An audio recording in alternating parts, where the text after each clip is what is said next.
ఆమె మొత్తుకుంటున్నది ఆడ నిలబడి, అన్నా కేసీఆర్ అన్నా ఎక్కడున్నావు రా అని నన్ను చూసిరా లేదా మీరు?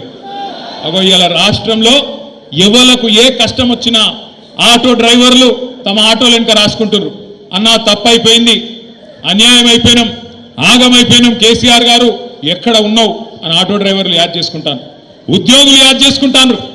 73% జీతం పెంచిండు కేసీఆర్, మమ్మల్ని కడుపులో పెట్టుకొని చూసుకున్నాడు కేసీఆర్, మాకు స్పెషల్ ఇంక్రిమెంట్ ఇచ్చిండు కేసీఆర్. కానీ ఇవాళ ఈ ప్రభుత్వాన్ని నమ్మితే 5 డిఏలు బాకీ ఉన్నాయి, కేసీఆర్ ఇచ్చిన పిఆర్సీ నడుస్తున్నది, 1వ తారీఖు జీతం ఇచ్చుడే ఎక్కువ మీకు, మీరికెళ్ళి ఏమి ఇవ్వాలని చెప్పి ముఖ్యమంత్రి మాట్లాడే పరిస్థితి. ఇలా మా తమ్ముళ్ళు నిరుద్యోగులు, మా చెల్లెళ్ళు వాళ్ళు యాద్ చేసుకుంటున్నారు. అశోక్ నగర్ నుంచి మాకు మెసేజ్లు పంపిస్తున్నారు, అన్నా తప్పైపోయింది, ఇదివరకు వీళ్ళ మాటలు నమ్మి ఆగమైనం, అశోక్ నగర్కు రాహుల్ గాంధీ వచ్చి సంవత్సరంలో 2 లక్షల ఉద్యోగాలు ఇస్తా అంటే నమ్మినాం, కానీ మోసం జరిగిందన్నా 16 నెలల 6,000 ఉద్యోగాలు కూడా ఇవ్వలే కాంగ్రెస్ వాళ్ళని చెప్పి వాళ్ళు బాధపడతా ఉన్నారు. ఒక్కరు కాదు, రాష్ట్రంలో ప్రతి మనిషి ప్రతి బిడ్డ ఈరోజు మళ్ళీ తిరిగి ఎలక్షన్లు ఎప్పుడు వస్తాయా, ఎప్పుడెప్పుడు మాకు అవకాశం వస్తుందా, ఎప్పుడెప్పుడు మా సత్తా చూపి గులాబీ జెండా మళ్ళీ ఎగిరేద్దామా అనే ఒక కసి మీద రాష్ట్రం అంతా ఉన్నారు. కమలాకర్ అన్న తప్పు చెప్పిండు, కమలాకర్ అన్న ఇంకా 3.5 ఏళ్ళు ఎట్లా భరించాలి అన్నాడు. 3.5 ఏళ్ళు ఎక్కడుంది, అయిపోయింది.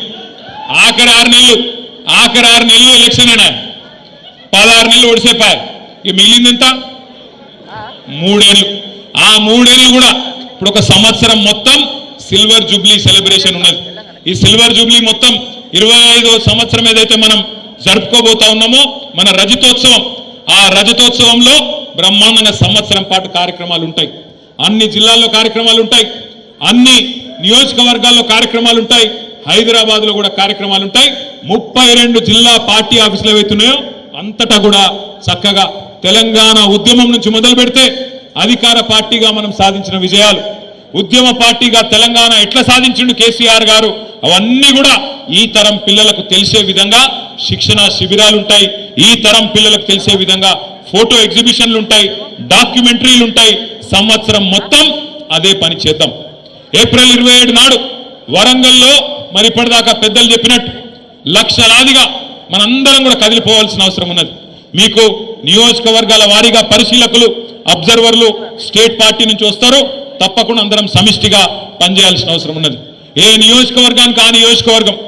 ఆనాడు తెలంగాణ సాయుధ పోరాటంలో సుద్దాల హనుమంత్ గారు ఒక పాట రాసిండు, బండెనుక బండి కట్టి 16 బండ్లు కట్టి అని చెప్పి పాట రాసిండు. అట్లే ఏ బండి దొరికితే గా బండి వేసుకొని ఎక్కడోళ్ళు అక్కడ మనం ప్రతి గ్రామం నుంచి టీఆర్ఎస్ కార్యకర్త అనే ప్రతి సోదరుడు ప్రతి సోదరి ఖచ్చితంగా ఏప్రిల్ 27 నాడు ఎట్లా దొరికితే గట్లా, ఎండు ఉంది కదా సరటి కూడా బయలుదేరదాం నడవదు, ఎక్కడికక్కడ జామ్ అవుతుంది. ముందే చెప్తున్నా నేను, ఎక్కడికక్కడ జామ్ అవుతుంది. మళ్ళా ఈడికెళ్ళి బయలుదేరి ఆడుకొచ్చి రోడ్డు మీద ఇరుక్కపోయినన్నా సారీ అన్నా అంటే కుదరదు. నిజంగా మీటింగ్కు రావాలంటే ఆ ఒక్కరోజు ఎండ తట్టుకోవాలి, జర ముందెళ్ళాలి, టైంకి చేరుకోవాలి. ఖచ్చితంగా కార్యక్రమం దేశం మొత్తం నివ్వెరపోయే విధంగా లక్షలాది మందితోని మన పార్టీ పని అయిపోయిందని మాట్లాడే సన్నాసుల నోర్లు మూతబడే విధంగా అద్భుతంగా కార్యక్రమాన్ని విజయవంతం చేసుకుందాం. ప్రతి నియోజకవర్గానికి పార్టీ నుంచి, రాష్ట్ర పార్టీ నుంచి మీకు పరిశీలకులు వస్తారు, సమన్వయకర్తలు వస్తారు. ఏ నియోజకవర్గం యొక్క టార్గెట్ ఏంది, ఎట్లెట్లా బండ్లు ఇంతజాం చేసుకోవాలి, ఏం చేసుకోవాలి, ఇవన్నీ కూడా మీకు చెప్పడం జరుగుతుంది. ఇవాళ కేవలం ముఖ్యులతోని 4 మాటలు పంచుకుందామన్న ఉద్దేశంతో ఇక్కడికి వచ్చినాం. మీ అందరూ నిన్న కూడా చూసింటారు, తమిళనాడు ముఖ్యమంత్రి గారు పిలిచినారు.